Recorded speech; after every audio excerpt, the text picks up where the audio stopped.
함께 받으실 하나님의 말씀은 창세기 17장 9절로 14절 말씀입니다.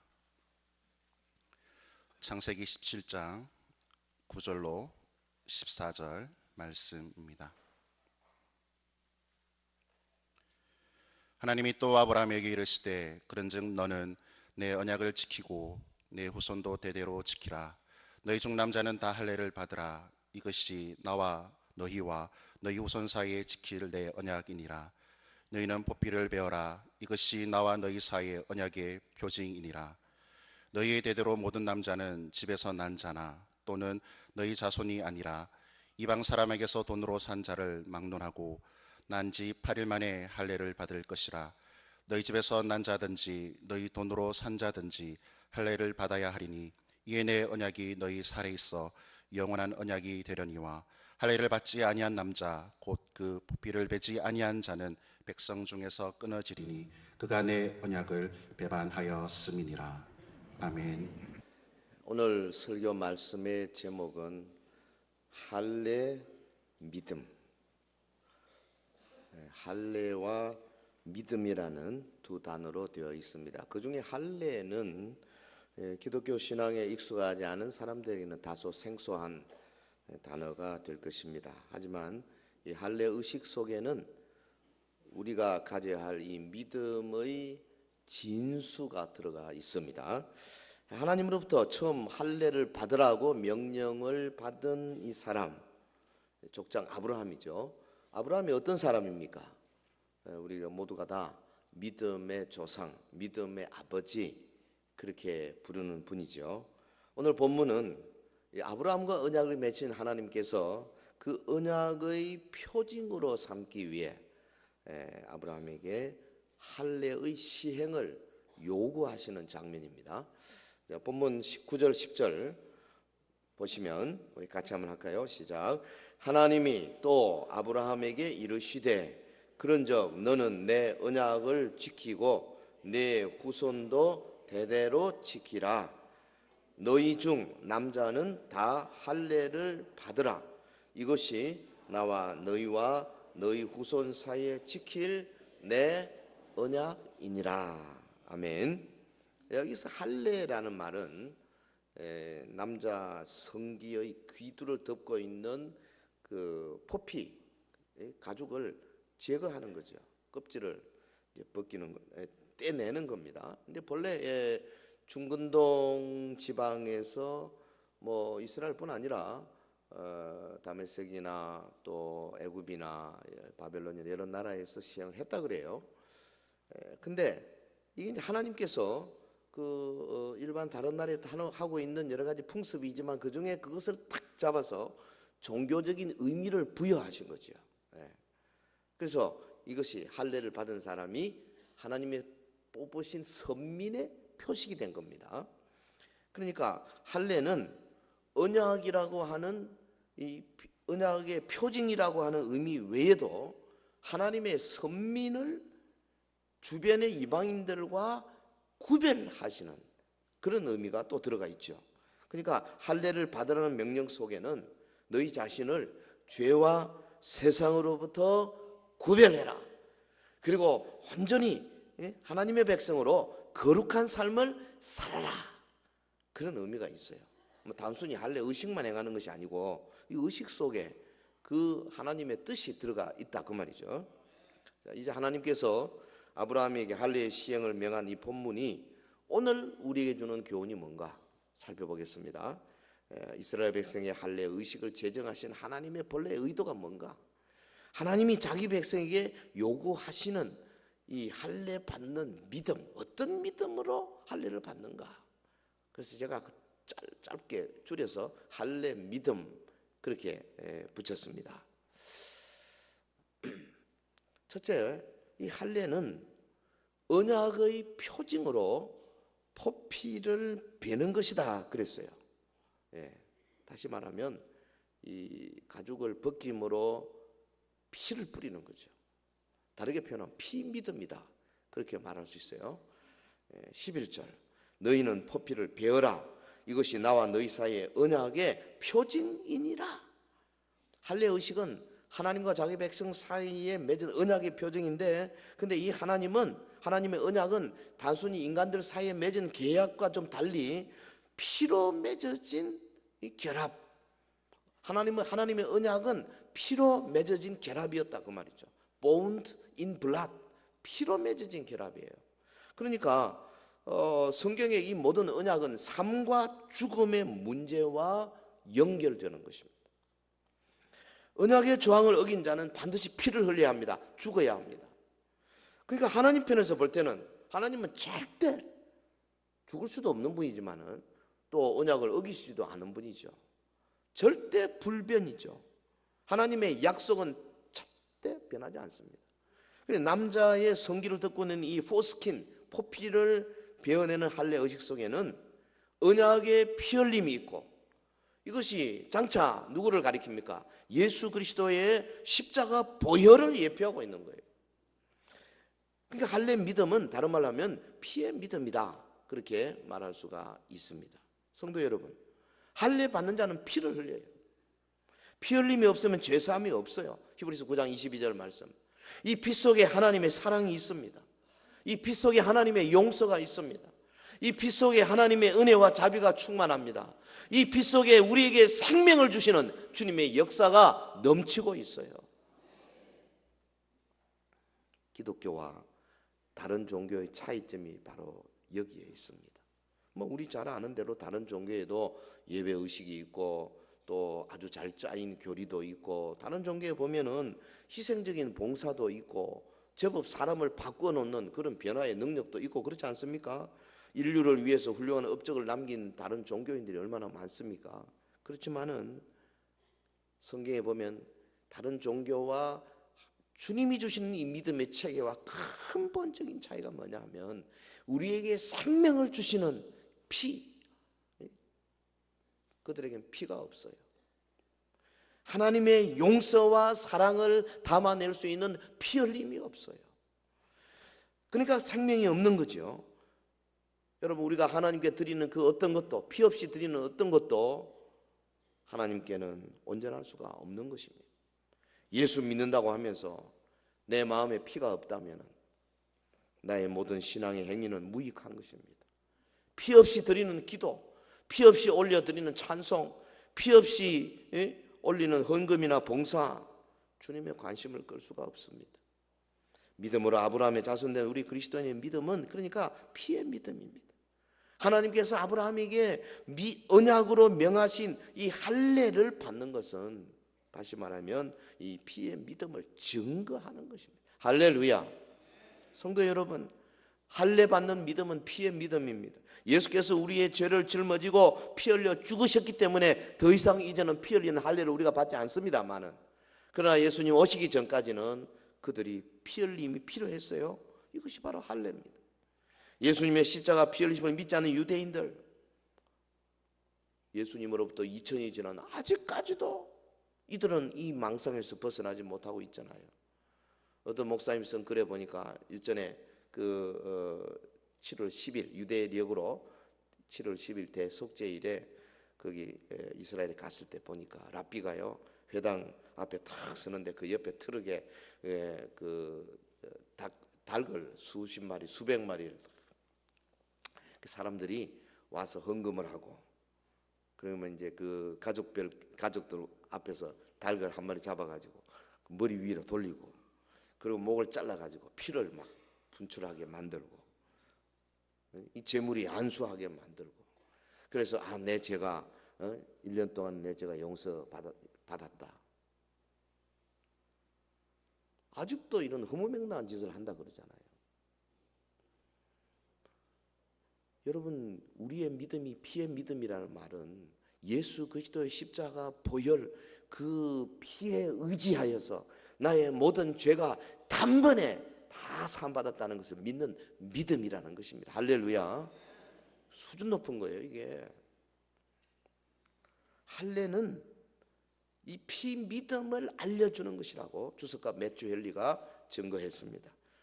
사실 기독교와 불교의 근본적인 차이가 바로 여기 있지 않습니까? 석가모니께서 우리를 위해서 피 흘려 죽으시지 않으셨잖아요. 우리는 예수님의 십자가 죽음을 가장 중요하게 여기고 주님의 부활을 자랑하지 않습니까? 다시 한번 강조합니다. 기독교 신앙의 핵심은 이 피 흘림과 부활에 있습니다. 하나님은 이런 믿음을 원하십니다.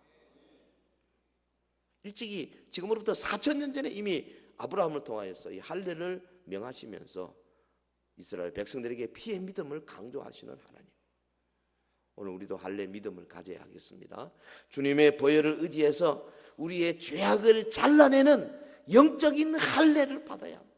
여러분, 그리하여 세상과 죄악으로부터 내 자신을 구별하고 하나님의 언약의 백성으로서 거룩한 삶을 살기 시작해야 되는 겁니다. 신명기 10장 16절에 그러므로 너희는 마음의 할례를 행하고 다시는 목을 곧게 하지 말라. 마음의 할례를 행하라. 예수 그리스도의 십자가 보혈 앞에 와가지고 우리의 과거의 모든 죄를 다 용서받을 뿐 아니라 세상을 향한 나의 생각, 나의 세계관, 인생관, 가치관을 확실하게 바꿔버리라. 마음의 할례를 받는 저와 여러분 되시기를 주의 이름으로 축원합니다. 자, 할례 두 번째로 대대로 모든 남자는 할례를 받으라 그랬어요. 대대로 모든 남자는 이유 없이 예외 없이 다 할례 받으라. 하나님 앞에 예외가 없어요. 이거는 겸손하지 않고는 안 됩니다. 겸비한 믿음. 할례 받을 때 뭐 조건 떼주고 나는 뭐 5대 독자입니다. 뭐 난 뭐입니다. 뭐 그 소용없어요. 모든 남자가 다 그 앞에 할례를 받아야 했습니다. 매우 엄숙합니다. 예외 없습니다. 심지어는 이방 사람에게 돈으로 산 자라도 아브라함의 식솔이라면은 다 할례를 받도록 말씀하셨어요. 그러니까 후에 할례를 받는 남자의 범위가 어디까지 갔나냐면은 이스라엘 사람, 그들의 종들, 그리고 이스라엘에 유숙하는 타국인으로서 개종한 자들 다 포함된 거죠. 그러니까 아브라함의 육신적인 혈통은 물론이고 믿음으로 하나님을 섬기는 모든 자가 하나님의 자녀 되는 것을 분명히 하는 예식입니다. 여러분, 만약에 하나님께서 이같이 할례의 범위를 분명히 정해주지 않았으면 아브라함이 상당히 혼란스러웠을 거예요. 왜냐하면 그 밑에 뭐 300여 명의 그 사람들을 데리고 있었잖아요. 누구는 할례 주고 누구는 안, 이거 어떻게 해야 되느냐, 자녀는 어디까지 해야 되느냐. 근데 하나님이 명확하게 선을 그어 주셨어요. 그래서 이것은 뭐냐면 하나님이 아브라함을 복의 근원으로 세워주실 때 이 복이 유대인뿐 아니라 이방인들까지도 미친다. 아예 아브라함 때부터 시작해서 하나님은 이방 구원을 작정하시고 이것을 선포하신 겁니다. 여러분, 우리가 하나님 앞에 섰을 때는 예외 없이 하나님의 명령 앞에 순종하는 겸비한 믿음, 그것만이 하나님께서 받으시는 믿음인 줄로 믿습니다. 모든 남자는 대대로 하나님 앞에서 포피를 잘라내야 했습니다. 남자의 가장 부끄러운 부분입니다. 은밀한 부분입니다. 약점이 드러나는 것입니다. 부끄러운 것이 노출되는 겁니다. 하나님 앞에서 겸비해지고 이 약한 모습이 그분 앞에 모두 노출되는 거예요. 겸손하지 않으면 안 됩니다. 예외 없습니다. 아무리 높은 사람이라도, 아무리 귀한 사람이라도, 아무리 천한 사람이라도 다 똑같이 하나님 앞에서 할례를 받아야 했습니다. 여러분, 하나님은 우리의 모든 것을 다 아십니다. 모든 은밀한 부분까지 하나님이 다 꿰뚫고 계십니다. 그러니까 하나님 앞에서 우리 프라이버시가 없어요. 그분 앞에 우리가 체면 차리거나 위신을 말하거나 그럴 게 없어요. 다 알고 계십니다. 우리의 연약을 충분히 깨닫고 계십니다. 그러니까 할례를 행한다는 것은 뭐냐 하면 전지전능하신 하나님 앞에 우리의 모든 것을 내려놓고 겸손한 자세로 그분 앞에 엎드리는 것입니다. 할렐루야. 할례 믿음, 겸손한 믿음. 제발 겸손한 믿음. 이것저것 따지지 마시고 제발. 여러분, 교회의 모든 것이 다 그렇습니다. 이 초신자들 간 믿은 분들은 상당히 겸손하게 다 잘 하는데요, 오래 믿은 분일수록 이게 잘 안 돼요. 자기도 모르게 여기서 여러 가지 뭐 때가 끼고요, 뭔가 막힌다. 이게 지금 보통 문제가 아니에요. 그래서 사도 바울은 나는 날마다 죽는다. 날마다 정서해야 돼요. 깨끗하게. 할례 믿음은 겸손한 믿음입니다. 신명기 10장 16절 그러므로 너희는 마음에 할례를 행하고 다시는 목을 곧게 하지 말라. 이게 뭐예요? 하나님 앞에서 완전히 부서져 버리라. 이게 할례예요. 부서져야 하리, 깨어져야 하리, 무너져야 하리, 뭐 그런 노래 있지 않습니까? 하나님 앞에는 정말 아무것도 말할 것이 없습니다. 그저 굴복하는 것, 서렌다. 그래서 어떤 주석가가요, 창세기 17장은 굴복의 장이다 그렇게 말했어요. 굴복의 장이다. 그때가 언젠데요? 아브라함의 나이 99세, 100세, 뭐 자식 생산에 대한 모든 가능성이 끊어진 때 아닙니까? 20여 년 전에 갈대아 우르를 떠났고, 이게 안 돼요. 13년 전에 그만 그 첩 하갈에게서 이스마엘을 얻었고, 그리고 13년이 지났습니다. 하나님께서 13년 동안 아예 아브라함이 나타나지도 않았습니다. 왜? 하나님의 약속을 잘 못 믿고 자기 인간의 생각으로 이스마엘을 얻었기 때문에 그렇죠. 언약의 성취가 지연되는 것처럼 보이는 상황 속에서 하나님이 아무런 말씀도 안 했어요. 요즘 말 같으면 아무 댓글도 안 달았어요. 가만히 있었어요. 우리가 이해 못해도, 아브라함이 이해 못해도 하나님이 문제될 게 없어요. 우리 그저 하나님 명령 앞에 순종할 뿐입니다. 여러분, 유럽의 지붕이라고 하는 알프스 그 산, 몽블랑, 그게 뭐 4,807m인가 그래요. 저도 그 오래전에 유럽 여행하면서 몽블랑까지 못 올라가고 그 3,300m인가 500m인가 되는 그 봉우리나 올라간 적이 있어요. 아이고, 한여름인데요. 얼마나 추운지 완전히 그 얼음으로 꽉 완전, 그러니까 그 얼음이 녹지 않는다 그러더라고요. 그리고 그날따라 막 바람이 부는데요. 그 파카 그 두꺼운 거 이걸 입고 그대로 서서 있을 수가 없어요. 근데 몽블랑 그 꼭대기에 올라가면은 아무도 서 있을 수가 없답니다. 굉장히 이 바람이 거세서 다들 움츠려가지고 이렇게 딱 쭈그리지 않으면은 날아간단 말이에요. 여러분, 하나님의 위엄, 권세, 전능하심, 위대하심 앞에 감히 목 들고 설 사람 없어요. 다 겸손하게 무릎을 꿇어야 되는 겁니다. 할렐루야. 대대로 남자 받으라면 받는 거지 무슨 뭐 다른 말이 없어요. 이게 겸손한 믿음이에요. 여호수아 5장을 보면 광야 40년 유랑 생활을 끝나고 이스라엘 백성들이 여호수아 장군의 그 인솔 하에서 요단을 건너가지고 막 그냥 뭐 굉장히 막 뭐랄까요, 활기차게 막 진군해 가지 않습니까? 그런데 갑자기 하나님께서 스톱! 그 길갈 광야에 평야에서 스톱해라! 그러놓고 하나님 하시는 말씀이 다 할례 받으라. 여러분, 여호수아 장군이 이 명령을 받고 하나님 앞에 항명할 수도 있었을 겁니다. 여리고 성 앞에서 할례를 받고 며칠씩 누워 있는 것은 매우 위험한 일입니다. 여리고 성 사람들이 바로 달려와서 우리가 며칠씩 누워서 앓고 있을 때 우리를 다 죽일 수 있지 않습니까? 하지만 하나님의 명령 추상 같습니다. 할례 받으라. 이유가 없어요. 하나님은 굴복의 영을 가르칩니다. 이 할례 의식 속에 뭐가 들어있냐면 하나님의 계명 앞에 절대 순종해라 강하게 들어가 있어요. 하나님은 프로젝트나 행사보다도 순종하는 하나님의 사람을 요구하십니다. 할렐루야. 하나님의 뜻대로 빚어지는 사람을 하나님이 기다리고 계시는 거예요. 말라기 3장 3절에 그가 은을 연단하여 깨끗하게 하는 자같이 앉아서 레위 자손을 깨끗하게 하되 금, 은 같이 그들을 연단하리니. 하나님이 연단하세요. 그들의 공의로운 재물을 나 여호와께 바칠 것이라. 연단, 단련, 용광로에 집어해가지고 막 뜨겁게 해서요 그 안에 속에 있는 불순물들을 다 뽑아내시고, 그래야 그게 수려한 도자기가 나오는 거 아니겠습니까?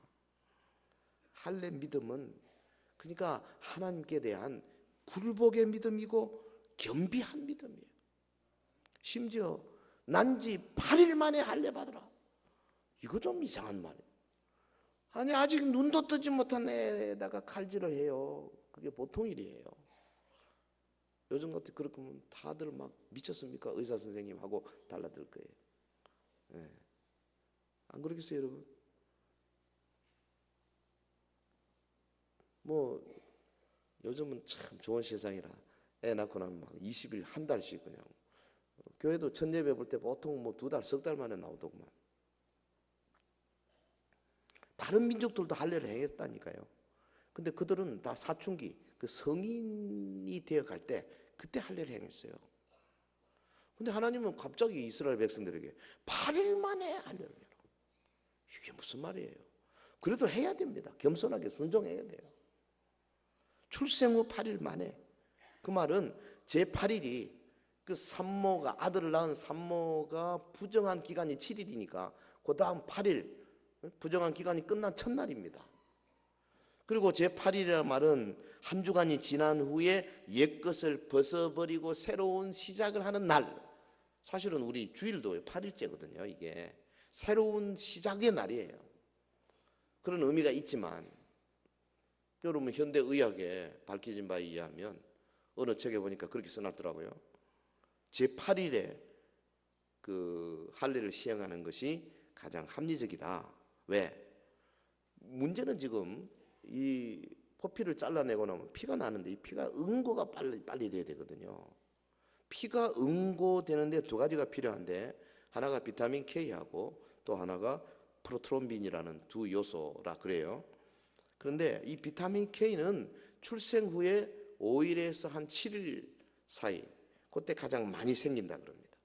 그리고 프로트롬빈은 생후 8일째 가장 높은 수치를 보인다고 그러네요. 그러니까 8일에 피가 응고하는 시간이 제일 빠른 거죠.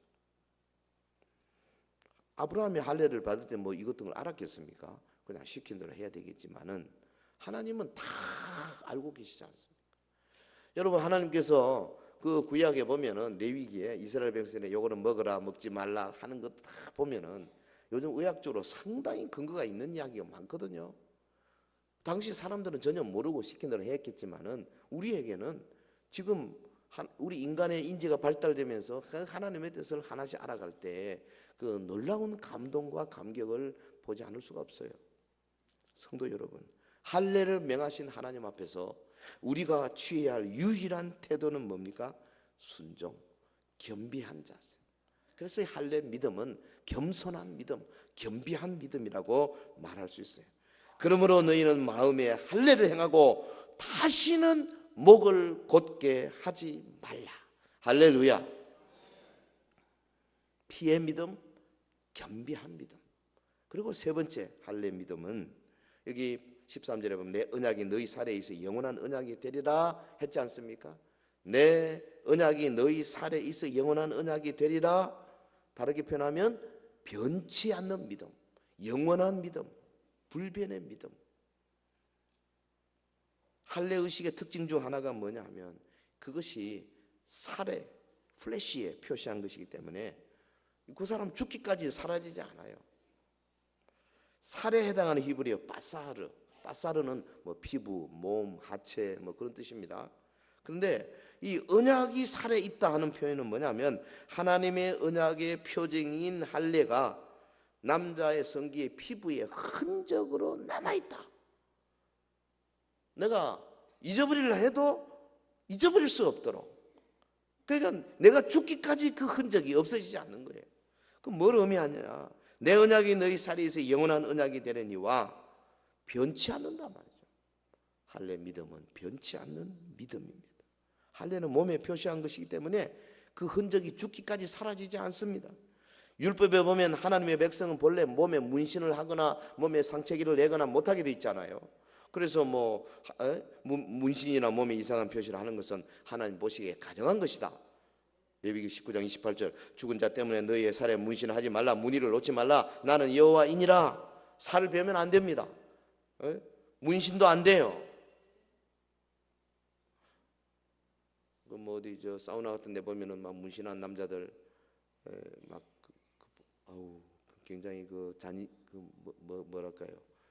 지난번에 어디 부산인가 어디 가서 아이고 그 시간에 그냥 한 20명이 들어오는데 전부 막 어깨들 문신을 해가지고 이거 정말 그 못 보겠어요. 이 등 전체를 막 하나님께서요 구약에 이미 그런 거 하지 마라. 그 가정하다 그랬는데 이 할례는 사실 건져내는 거거든요. 하나님께서 가정하다 하는데 예외로 할례는 허락을 하신 거죠. 왜? 몸에 흔적 가져서 몸에 새겨놓고 나와 맺은 언약을 영원히 기억해라. 변하지 마라. 하나님의 사랑을 변경시키지 말라. 주의 몸된 교회의 사랑을 변화시키지 마라. 자, 이게 결국은 순교적인 믿음을 말하는 겁니다. 1968년에 북한에서 있었던 실화라 그러는데요. 자녀들이 모두 월남하고 혼자 남은 노인이 있었어요. 반동분자로 지키게 됐습니다. 그 체포돼가지고 이곳저곳 감옥생활 하는데 뭐 죽기보다 더 힘든 감옥생활, 고역이죠. 근데 노인이 수용소를 옮길 때마다 항상 그 안 놓치고 꼭 품에 들고 다니는 조그마한 방석이 하나 있었대요.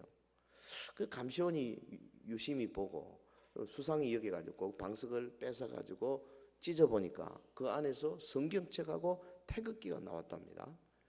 아이고 막 큰일 났어요. 그래서 분노한 이 정치 간부가 군중을 모아놓고 불을 피웠어요. 그 노인 보고 당신이 가지고 있는 성경과 태극기를 불에 던져라. 근데 이분이 그 자녀들을 다 남쪽으로 보내놓고 그 하나님 말씀으로 신앙생활 하던 분인데 추상같이 명령하는데도 불구하고 조용히 단호하게 거절했답니다. 나는 그럴 수 없습니다. 그래서 인민재판을 받게 됐습니다. 성경과 태극기를 품에 안고 그가 기도하기를 주님 이 조국에 평화를 주옵소서. 성경과 태극기를 품에 안은 채 목이 잘렸다 그럽니다. 막 검붉은 피가 하늘로 솟구치고 장렬하게 순교의 제물이 되었어요. 여러분 이 변치 않는 믿음이라는 게 사실 이런 걸 의미하는 거예요. 변치 않는 믿음. 이 말이 오늘 우리에게 다소 생소하게 들린 이유가 뭡니까? 사소한 이유 때문에 인간관계를 깨지고 사소한 이유로 교회에 충성하는 것도 힘들고 믿음이 흔들리고 그런 시대이기 때문에 그렇지 않겠습니까? 할례로 몸에 상처를 새기고 영원히 변치 말아야 하는 이 할례 믿음, 이 믿음을 소유하는 성도 여러분 되시기를 주의 이름으로 축원합니다. 자, 하나 더 하겠습니다. 할례 믿음은 어떤 거냐? 본문의 14절에 보면 포피를 잘라내고 새로운 모습으로 하나님 앞에 서게 되는 거다 그랬어요. 14절 할례를 받지 아니한 남자고 포피를 베지 아니한 자는 백성 중에서 끊어진다. 이게 무슨 말이냐면 잘라내는 것은 원래의 모습을 잘라버리고 새로운 모습으로 하나님 앞에 서는 절차입니다. 하나님은 할례 받지 않은 남자를 백성 중에서 끊어내시겠다고 하실 정도로 자기 백성이 새 사람, 새 믿음으로 하나님 앞에 서기를 요구하십니다. 할례 의식은 물론 신약에서는 세례 의식으로 바뀌죠. 골로새서 2장 보면 할례가 곧 세례입니다. 같은 의미입니다. 로마서 6장 4절에도 보면 그러므로 우리가 그의 죽으심과 합하여 세례를 받음으로 그와 함께 장사되었다. 죽으심과 합하여 세례를 받았다. 이는 아버지의 영광으로 말미암아 그리스도를 죽은 자 가운데 살리심과 같이 우리로 또한 새 생명 가운데서 행하게 하려 함이라 그랬어요. 그러니까 세례를 받음으로 옛사람이 죽어 장사되었다 그렇게 말한 겁니다. 그러니까 왜 그렇게 말했습니까? 우리로 새로운 생명을 갖고 그 안에 행하게 하려 하십니다. 우리로 하여금 성령의 능력을 가지고 살게 하겠다 하나님의 뜻입니다. 그러니까 옛사람이 죽어 장사되고 새로운 생명으로 산다. 이게요, 그 작은 변화가 아닙니다. 어떤 부분적인 뭐 조금 갱신하는 정도가 아니에요. 요즘 뭐 우리 대통령부터 시작해서 국가 개조다, 뭐 새로운 창조다, 뭐 이런 말 많이 씁니다. 뭐 내일도 또 서울에서 내일 오후 2시에 프레스센터에서 큰 모임이 있습니다. 그 새로운 한국을 위한 국민운동 대대적으로 시작이 됩니다. 근데 그것은 사실은 성경이 말하고 있는 변화하고는 차이가 많은 겁니다. 뭐 인간이 할 수 있는 것은 약간의 개조, 약간의 호전 이런 건 되겠지만은 성령의 능력으로 우리가 온전하게 완전하게 변화되는 것은 세상적인 방법으로는 불가능한 거예요. 새로운 가치관, 새로운 인생관을 가져야 되거든요. 제가 오늘 일부 예배 때도 생각이 나서 이걸 강조를 많이 했습니다만은 이 변화라는 게 그렇습니다. 그 우리의 성격, 우리의 뭐 감정 이런 것은요 잘 안 변합니다.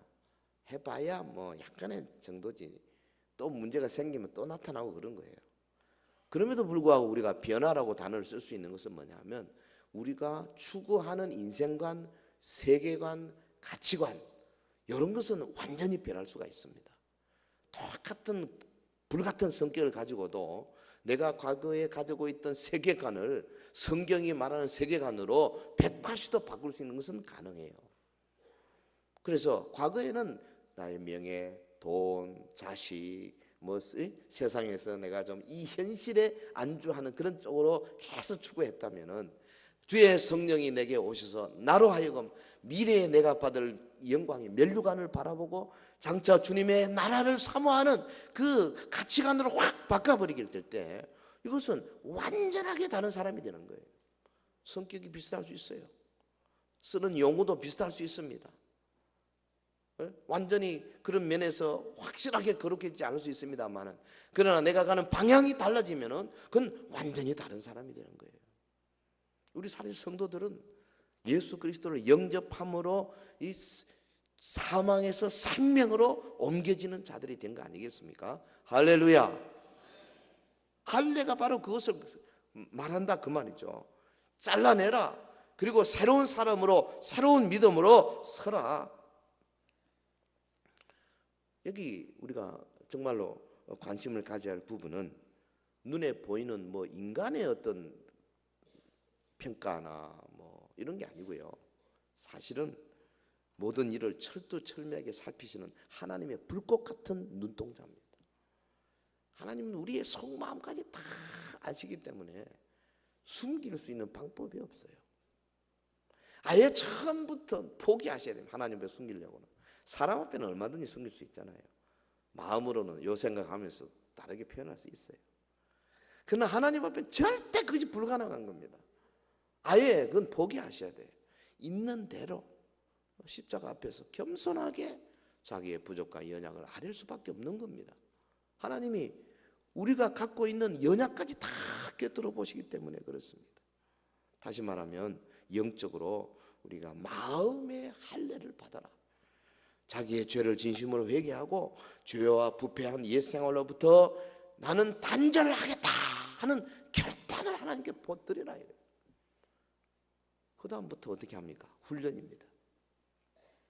결단했는데 또 어느 날 보면 또 다시 원위치하가 있는 수가 있어요. 그럴 수 있어요. 하지만 우리가 그쪽으로 방향을 정하고 하루하루 훈련해 나가고 있으면 여러분 하나님의 성령께서 오셔서 도와주시잖아요. 그래서 어느덧 거룩의 길로 자꾸 달려가. 예전에 유치원 수준에서 뭐 유년, 소년, 중등, 고등 수준으로 자꾸 우리를 끌어올려 주시지 않습니까? 신앙생활 오래 하신 분들은 어떤 의미에서는 저 고등, 대학원 수준으로 좀 더 올라가셔 있어야죠. 그래서 사소한 문제는 넘어지지 않을 정도로 그렇게 자신감이 생길 정도가 되어야 있어야 되죠. 그렇다고 완전하다는 건 아닙니다. 우리 누구나 다 그리스도의 장성한 분량이 충만한 데까지 계속 성장해 가야 됩니다. 구원은 입으로만 믿는다고 고백하고 또 그래서 내가 구원받았다 그럴 수 없는 겁니다.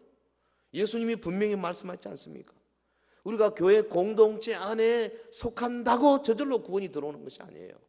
나더러 주여 주여 하는 자마다 다 천국에 들어갈 것이 아니요 다만 하늘에 계신 내 아버지의 뜻대로 하는 자라야 되리라. 할렐루야. 무서운 말입니다. 주님이 직접 하신 말씀이에요. 우리 다 주여 주여 하지 않습니까? 기도하잖아요. 그러나 하늘에 계신 아버지의 뜻대로 하기로 아주 결단하셔야 돼요. 다시 말하면 내 옛 사람을 잘라버려야 되는 거죠. 보피를 잘라내버려야 되죠.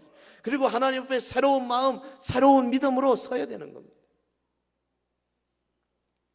실로 구원에 이르기 위해서는 반드시 진실된 회개를 통해서 자기의 죄를 씻고 자신을 죄로부터 영원히 단절하는 결단, 이게 필요해요. 사랑하는 성도 여러분, 하나님은 아브라함에게 할례를 행하라고 명령함으로써 언약의 백성이 어떤 믿음으로 살아갈 것인가를 보여주셨어요. 아브라함이 그 할례 의식을 통해서 이거를 연구하고 깨달았지 않겠습니까? 베드로 사도는 그랬어요. 과거의 선지자들이, 과거의 구약의 인물들이 하나님이 주신 예언을 궁구하고 살피고 이래서 야, 이게 무슨 뜻인가? 결국은 장차 오실 그리스도께서 고난받고 영광 받을 것을 의미하는 것이구나, 이렇게 살폈다고 그랬어요. 우리가 이 구약의 사람들을 우습게 보면 안 돼요. 그분들도 우리와 똑같이 복음적인 생각을 다 갖고 있었거든요. 우리보다 조금 덜 명확했을 뿐입니다. 여러분, 이 할례 안에 언약의 백성이 어떤 믿음으로 살아야 할 것인가 분명하게 보여주고 있습니다. 언약의 표징으로 포피를 잘라내려고 하신 하나님의 명령에 절대 순종하는 할례의 믿음. 할례 믿음은 한마디로 말하면 피의 믿음이고 겸비한 믿음입니다. 할례 믿음은 변하지 아니하는 영원한 믿음이고 특별히 천국 백성이 가져야 할 새로운 믿음이에요. 우리 모두 하나님께서 우리에게 약속해 주신 영적 가나안인 하늘나라를 소망하며 살아가는 언약 백성들 아닙니까? 이런 언약 백성들에게 있어서 가장 중요한 것은 뭐냐? 하나님이 우리에게 주신 그 하나님의 말씀에 절대 복종하는 겸손한 마음입니다. 하나님의 언약을 지키는 것입니다.